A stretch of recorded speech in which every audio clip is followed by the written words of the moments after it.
কিও ভাই, দেখলাম দৌড়াদৌড়ি করে সাতক্ষীরা দিলেন, চলে আসেন কা? আরে ভাই ভাই চলে আসছি কি আর আরো হাতারি হয়ে গেছে।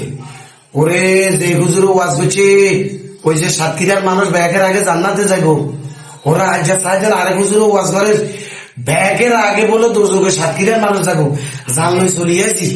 যাইব না কা ভাই, এই ৬৬ জেলার ভিতরে সবচেয়ে বেশি ধর্ম ব্যবসায়ী ওই জেলার ভিতরে বেশি। ওই জায়গাতে যে কোনো মিথ্যা করবেন সেই জায়গায় মানুষে খায়, আর মিথ্যাকে যদি তারা সত্য না রূপান্তরিত করতে চায়, কোরআনের সাথে সঙ্গত ভাবে তৈরি করতে চায়, তারাই জাহান্নামে যাবে। কোরআনের ভিতর কোনো জিনিস ভুল ব্যাখ্যা ঢুকবে না। ওরা কোরআনকে ভুল ব্যাখ্যা করে মানুষের বুঝায়, আর সে মানুষ ওই পথে চলে ওরা জাহান্নামের দিকে অংশগ্রহণ হতে চাচ্ছে।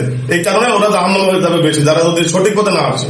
এতক্ষণ করে আপনারা যে আমি আর হানিফ ভাই বুঝাইলাম যে আপনি যায়েন না, আপনি আম করে ঘুমের ঘরে তুই ফলে কেমনে গেলেন? আপনি যে সাতক্ষীরা তো নামনে যা কি ফাইল লয়ে আইছেন আর কি জানাতে টিকিট লয়ে আছেন, আপনি বুঝলাম না কিছু। আরে টিকিট টিকিট আর ও বাস বা গাই বা যাতায়াত ওই যে সুরমার মতন ২০০০ টাকা হালাত লয়ে গেছি, আর ভিড়টাও আমার বাদ গেছে। হা হা আরে আপনারা আমিও কথা না ধরি আয় হতে হতে এই বিপদে পড়ছি।